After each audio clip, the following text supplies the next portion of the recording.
2266, A1 and 2.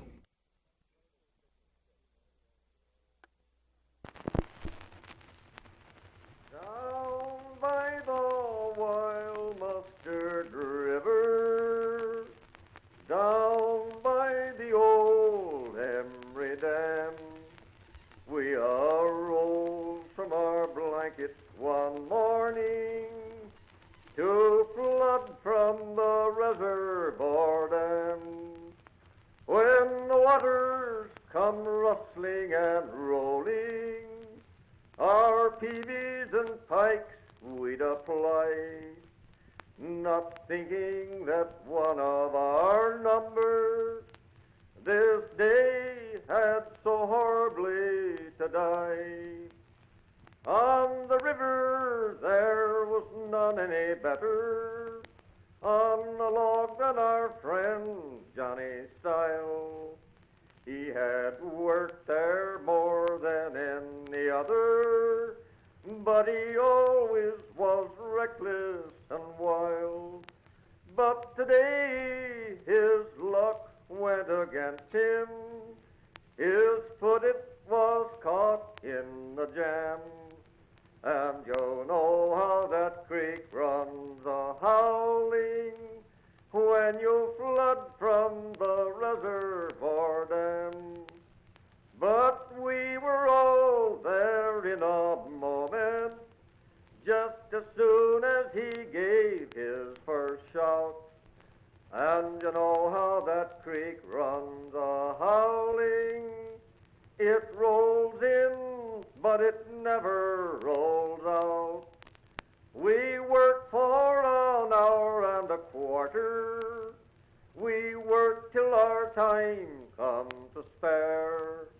And we had a whole well worked through her, when like lightning she hauled out of there. We rode her down and pulled up in dead water. We worked till the sweat down us poured. We pulled his dead body from in under, but it looked like poor Johnny no more.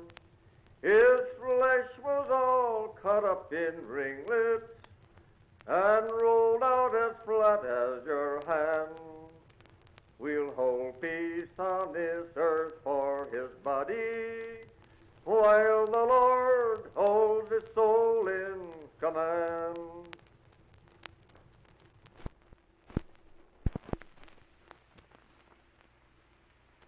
A lot of people wondered where Paul Bunyan was born, but he was born in Maine.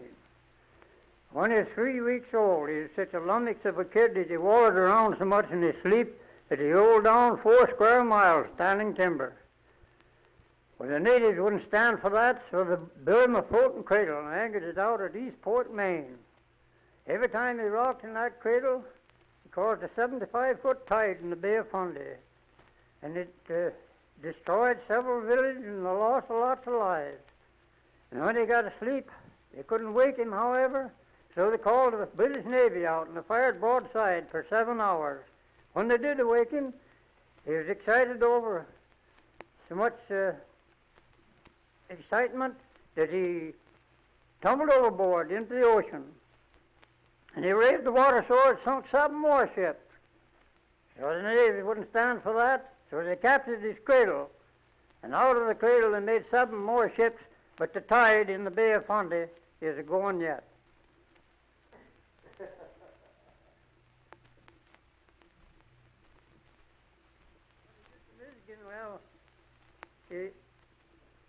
Well, well, you ready for it? Well, his dad was a great fellow about clearing land. He'd take the trees out as they come to him.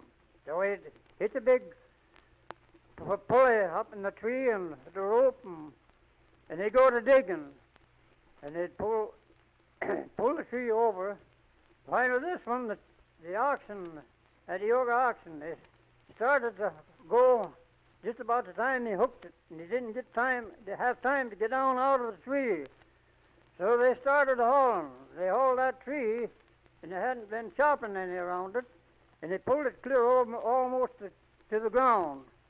And the rope broke, and the tree flipped back, and it flipped Paul Bunyan clear up here on the Manistee River.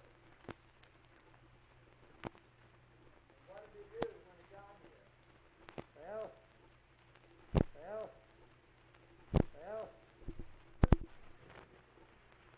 Well, he went to lumber, and finally he got him a big ox.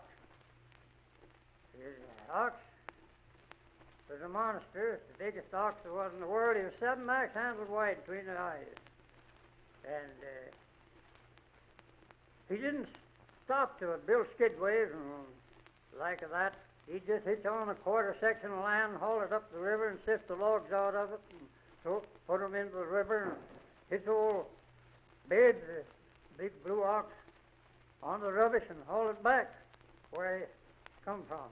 Well, he heard tell of a big cow down in Vermont that measured that ox for size. The ox being 6 axe handles wide between the eyes, the cow was recommended to be equally as large. So he got in touch with them down there, and he made a deal for the cow. Here he's lumbering up here on the Manistee. So we took the big ox that morning, and we started for Vermont. Got down there that day and took the big ox with him to help him along.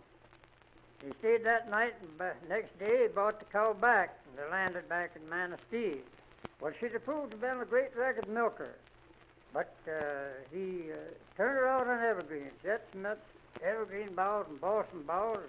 The milk got so strong they couldn't use it on the table. All it was good for.